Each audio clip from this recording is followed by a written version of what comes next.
And joining me now is the State Director of Oklahoma CareerTech, Dr. Phil Berkenbile. Well, in today's world, how important is it that we start training our students, or at least educating our students at an earlier and earlier age?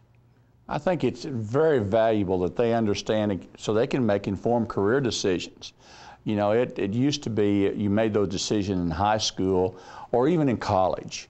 But now we're seeing more and more preparation needed in the middle school and even in grade school to prepare students for the future, whether they're going on to college or they're going into the world of work. They need to know what's out there, what's available, what's going to be required of them as far as educational requirements, certification requirements, but more importantly, what is the demand?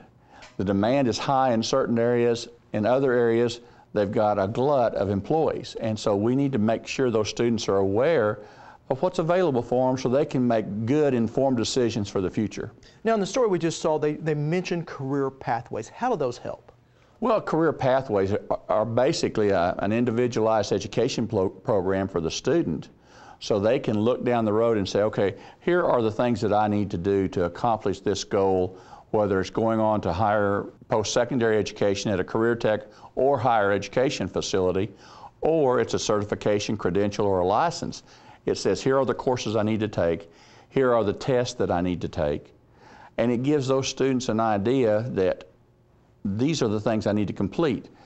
In the past, we've had students that have changed career majors, and they've had to do some of those same things again. By identifying a pathway, it lets a student make changes, and they still get credit for what they've done. And so there's not that duplication like in healthcare, where if you went from a respiratory therapist to a surgical tech, that you might have to learn how to wash your hands 2 or 3 times, and it was the same thing.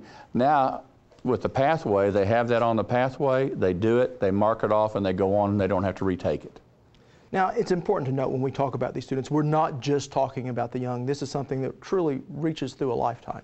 Oh, yes. We have got so many people in the state of Oklahoma that we call incumbent workers that need upgrade skills training, that can move up from flipping hamburgers at the local stand to business and industry and double their wages. And at the same time, we've got people working in business and industry such as the aerospace industry and the healthcare industry that sometimes get burned out. They sometimes want to change jobs.